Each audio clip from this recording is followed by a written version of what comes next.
इस वीडियो में एक महिला आचार्य प्रशांत से सवाल करती हैं कि महिलाओं का माँ बनना, बच्चे पैदा करना, यह एक प्राकृतिक चीज़ है। तो इस प्राकृतिक चीज़ को वो आचार्य प्रशांत से पूछ रहे हैं कि आप इसके बारे में क्या कहते हैं। आचार्य प्रशांत तो कहते हैं कि महिलाओं को बाल बच्चों के झंझट से दूर रहना चाहिए और वो अपना फ्रीडम के लिए उनको स्ट्रगल करना चाहिए, फ्रीडम के लिए संघर्ष करना चाहिए। तो इस पर आचार्य प्रशांत उन्हें क्या क्या कहते हैं, उन बातों का हम चिंतन करेंगे, मंथन करेंगे।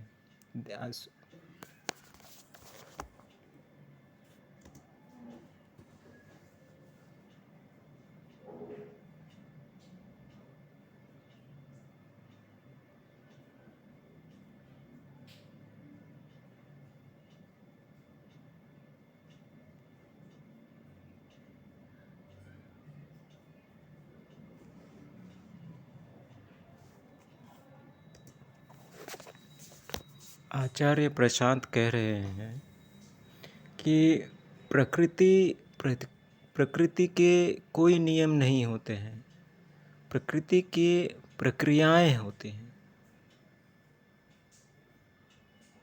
अब हम क्या कहेंगे आचार्य प्रशांत को? प्रक्रियाएं ही तो नियम हैं भाई।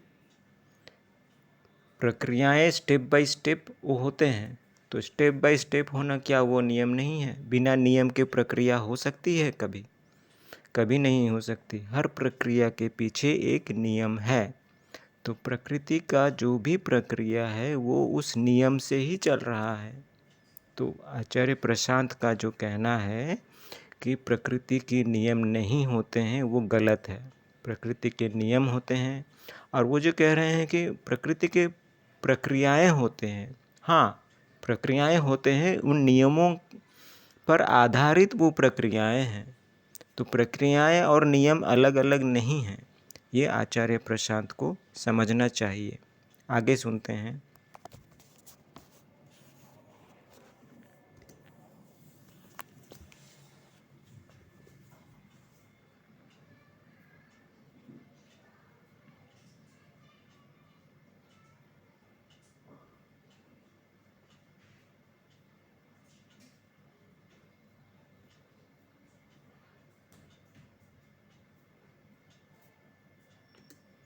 आचार्य प्रशांत कह रहे हैं कि प्रकृति के जो भी प्रक्रियाएं हैं वो जड़ पदार्थों के लिए हैं, चेतना के लिए नहीं है, मनुष्य के लिए नहीं है।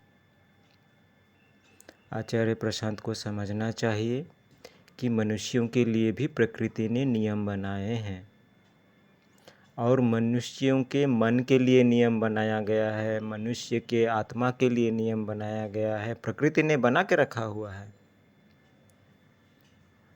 मनुष्य के चेतना के लिए भी प्रकृति ने नियम बना के रखे हुए हैं, जबकि उन सब को वो नकार रहे हैं और इन पढ़े लिखे लोगों को वो समझा रहे हैं कि प्रकृति के नियम मनुष्य के ऊपर लागू नहीं होते हैं। और वो किस तरह के तर्क देकर समझा रहे हैं, यह सुनने योग्य है और समझने योग्य है। देखिए, मनुष्य का बुद्धि, दिमाग इस तरह से बनाया गया है कि वो हर चीज़ के लिए तर्क ढूंढ लेगा। अगर चीज़ गलत है उसके लिए भी वो तर्क ढूंढ लेगा, अगर चीज़ सही है उसके लिए भी वो तर्क ढूंढ लेगा, सही को गलत करना है उसके लिए भी वो तर्क ढूंढ लेगा, गलत को सही करना है उसके लिए भी वो तर्क ढूंढ लेगा। और आचार्य प्रशांत यही कर रहे हैं। उनके दृष्टिकोण से उन्हें जो सही लग रहा है वो चीज़ अपने फॉलोअर्स को वो समझा रहे हैं। सुनते हैं आगे। एक गेंद लेकर वो ऊपर उछाल दे रहे हैं, नीचे गिर जा रहे हैं। गेंद ऊपर उछालने से तो नीचे गिरेगा ही। तो वो कह रहे हैं ये तो जड़ पदार्थ है। आगे सुनते हैं।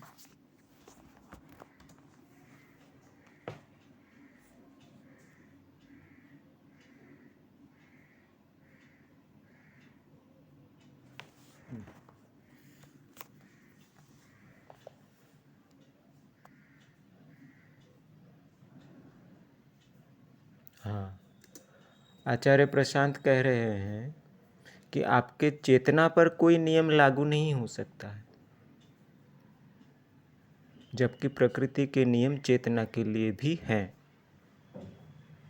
ये जो आध्यात्म से जुड़े हुए लोग हैं, जो ध्यान में रोज रोज साधना में उतरते हैं, उनको यह मालूम है। मालूम नहीं, उन्हें यह अनुभव हो चुका है।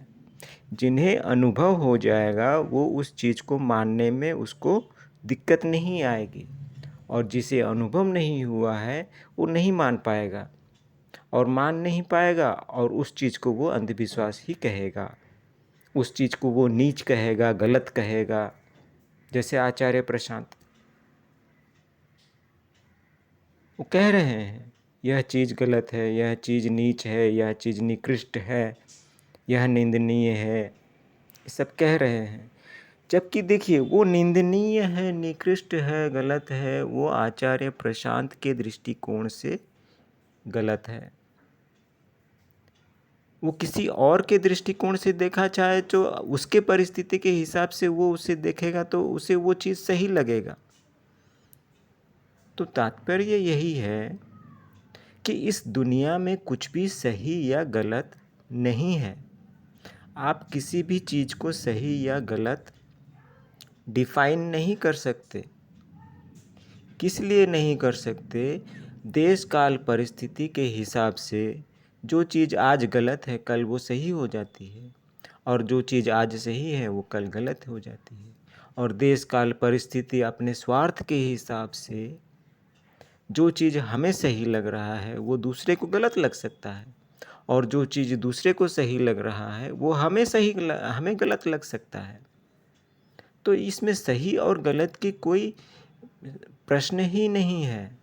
जिसको जैसा सही लग रहा है वो वैसा कर सकता है।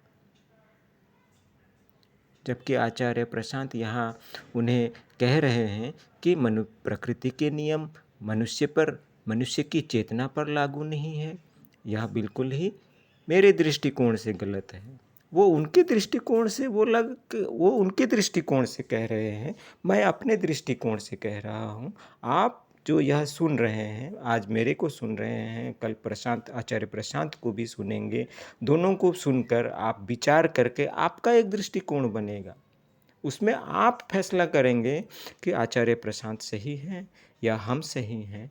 आपका जो भी फैसला है आप वो कमेंट में उसको दिखा सकते हैं, कमेंट में उसको लिख सकते हैं। आपका अंदर में जो भी विचार चल रहा है या जो भी क्रोध है, जो भी भड़ास है, आप कमेंट में निकालिए। आगे सुनते हैं वो और क्या तर्क दे रहे हैं।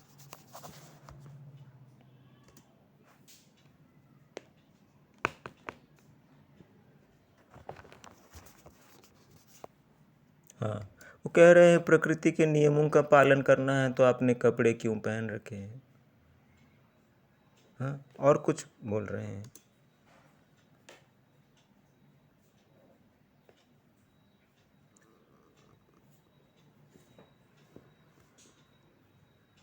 हाँ, वो कह रहे हैं प्रकृति के कौन सा नियम कह रहा है कि आप कपड़े पहनो, कपड़े बनाओ, और प्रकृति की कौन सी प्रजाति है जो कपड़े पहनती है।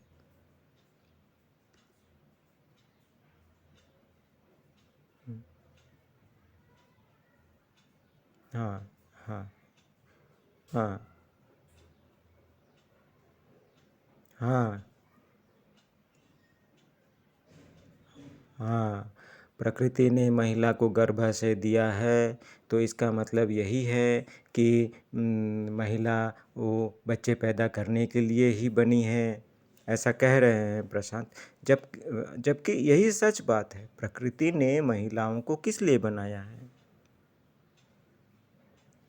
हम थोड़ी बनाए हैं महिलाओं को, प्रकृति ने बनाया है। प्रकृति ने पुरुषों को भी बनाया है।